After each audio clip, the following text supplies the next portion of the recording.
Hi, welcome to Wednesday Wisdom, a weekly vlog of inspiration from a variety of sources. I'm Reverend Karen Epps, Senior Minister at Unity of Pasadena in Pasadena, California. Today's selection comes from the Bible. Now, if you've been watching me and you're just starting to think I really like this gal and now you're freaking out, relax, okay? Just hang tight in case you're one of those folks that are not too fond of the Bible. Let me say a few words about how we work with it in Unity. We recognize its historical and cultural context. We recognize that it is an artifact of its time, and it also contains perennial wisdom. Today, I'm drawing from the Mark chapter 10, verses 13 through 16. So Mark chapter 10, verses 13 through 16. People were bringing little children to him in order that he might touch them, and the disciples spoke sternly to them. But when Jesus saw this, he was indignant and said to them, "Let the little children come to me. Do not stop them, for it is such to these that the kingdom of God belongs. Truly, I tell you, whoever does not receive the kingdom of God as a little child will never enter it." And he took them up into his arms, laid his hands on them, and blessed them.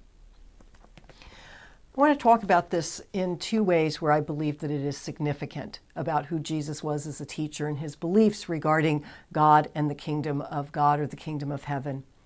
First, in Jesus' time, so from the historical cultural context, in Jesus' time, children were the dregs of society. They were not in a position of any kind of consideration at all. They may have been precious to their parents, but that was about it. His teaching is subversive because he rebukes his disciples for stopping the children to come to him. And he turns on its head the idea about the meaning and the place of children in the kingdom of God, and certainly in the way that he was interacting with them. So there's that.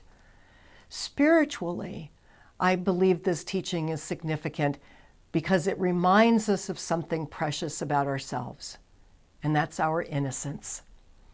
We can, as we move into adulthood and wherever we are in that stage of our lives, whether in our 20s, 30s, 70s, 80s, whatever it is, that perhaps we've lost touch on a regular basis with that aspect of ourselves, of our own innocence.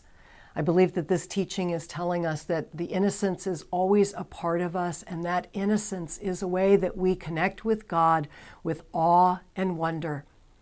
When I think about innocence and being from a child's standpoint, we were amazed at what was happening around us.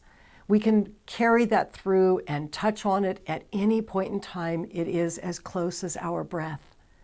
For this week, I invite you to reclaim your own innocence and know that as you do that, you reside in the kingdom of God, the kingdom of heaven, in the heart of the beloved. If you would like to know more about Unity of Pasadena, please visit our website at www.unityofpasadena.org. Many blessings. Namaste.